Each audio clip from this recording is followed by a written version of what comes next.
नमस्कार, मैं हूं आजाद और आप देख रहे हैं वायरल ब्यौरा। राजनीति में अक्सर कहा जाता है कि बदला और बदलाव में बहुत बारीक लकीर होती है। आज मेरठ एक ऐसे ही मोड़ पर खड़ा है। साल 2022 के चुनाव से ठीक पहले मेरठ का सोतीगंज मार्केट बंद किया गया था। तब देश के बड़े मंचों से बड़े नेताओं ने, यहाँ तक कि प्रधानमंत्री ने भी इसे एक बड़ी जीत बताया था और हम में से बहुत से लोगों ने तालियां बजाई थी। लेकिन आज मेरठ की धड़कन कहे जाने वाले शास्त्री नगर सेंट्रल मार्केट की 1400 दुकानों पर बुलडोजर का साया मंडरा रहा है। आज वही तालियां बजाने वाले हाथ अपनी दुकानों को बचाने के लिए हाथ जोड़कर गिड़गिड़ा रहे हैं। आप पहले तो ये प्रधानमंत्री की रैली में उनके भाषण देखिए और उनके भाषण पर ताली बजाने वालों की खुशी देखिए। साथियों, मैं इसका एक और उदाहरण देता हूं। अभी कुछ दिन पहले मैंने एक खबर देखी थी। एक खबर तो है हमारे सामर्थ्यवान शहर मेरठ की, लेकिन पूरे यूपी, दिल्ली, एनसीआर और देश के बाकी राज्यों को भी इस बात को जानना जरूरी है। भाई और बहनों, मेरठ में एक मोहल्ला हुआ करता है, एक बाजार है सोतीगंज। ये सोतीगंज देश भर में कहीं भी गाड़ी की चोरी हो, वो कटने के लिए, गलत इस्तेमाल के लिए मेरठ के सोतीगंज ही आती थी।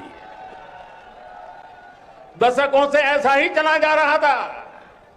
जो चोरी की गाड़ियों की कटाई के आका थे, उन पर कार्रवाई की पहले की सरकारों को हिम्मत ही नहीं होती थी।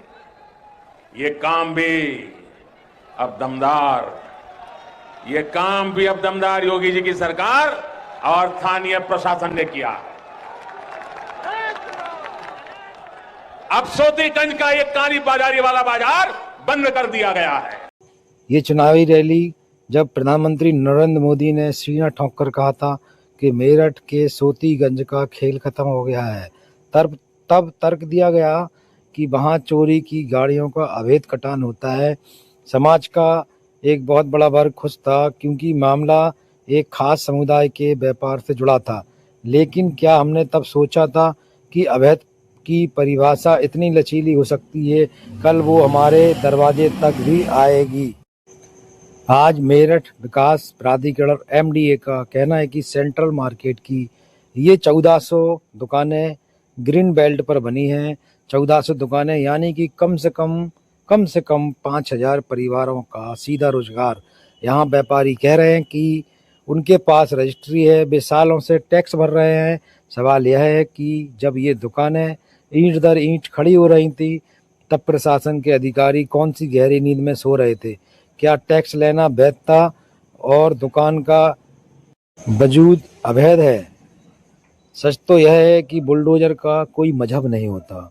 कल जब सोतीगंज उजड़ा तो हमने इसे अपराध का अंत माना, और आज जब सेंट्रल मार्केट, सदर और आबूलेन जैसे बाजारों पर आंच आ रही है तो हम इसे व्यापारियों का उत्पीड़न कह रहे हैं। ये दोगलापन है। जब वो सही था तो ये सही क्यों नहीं है? और अगर वो गलत था तो फिर ये भी गलत है। अगर आज गलत हो रहा है तो फिर तब भी गलत हुआ था। तब भी उनका कहीं ना कहीं कोई किसी तरीके से विस्थापन करना चाहिए था, उनको कोई ना कोई दूसरा उपाय बता देना चाहिए था। और आज भी जो हो रहा है, इन व्यापारियों को भी एक झटके में नहीं जोड़ना चाहिए था। इनको भी कोई ना कोई एक दूसरा विकल्प तैयार करके सरकार को देना चाहिए। एक जनप्रतिनिधि होने के नाते मेरा सीधा सवाल है, क्या प्रशासन का काम सिर्फ उजाड़ना है? क्या इन 1400 दुकानों को बचाने का या उन्हें नियमित करने का कोई रास्ता नहीं है? मेरठ के व्यापारियों को आज यह सोचने की जरूरत है कि जब अन्याय कहीं और हो रहा था तब आप खामोश क्यों थे? और सरकार को ये सोचने की जरूरत है कि क्या हजारों लोगों को बेरोजगार करके स्मार्ट सिटी का सपना पूरा होगा? याद रखिए, अगर सिस्टम आज एक मार्केट को उजाड़ने की ताकत रखता है तो कल कोई भी सुरक्षित नहीं है। आपकी इस मुद्दे पर क्या राय है? क्या सेंट्रल मार्केट पर बुलडोजर चलना सही है या सिर्फ राजनीति का एक नया शिकार है? कमेंट बॉक्स में अपनी राय जरूर दें और देखते रहें वायरल खबरों को। देखने के लिए वायरल ब्यौरा हमारे साथ सब्सक्राइब करें। धन्यवाद।